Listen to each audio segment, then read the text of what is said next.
వధువుగానే మారిపోవే ఈ క్షణం స్వయం వరం ఇవాళ సంబరం ఈ క్షణం స్వయం వరం ఇవాళ సంవరం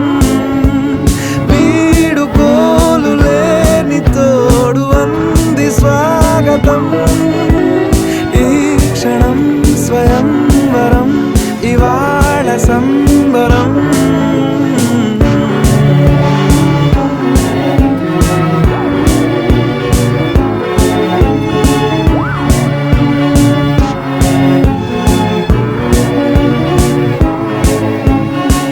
ఇవాళ నింగిలోని తారా తళుక్కు మంది ఎదురుగారా వయస్సు తీరికుండదారా హాయ్ హాయ్ హాయ్ సొగస్సు పంచుతున్న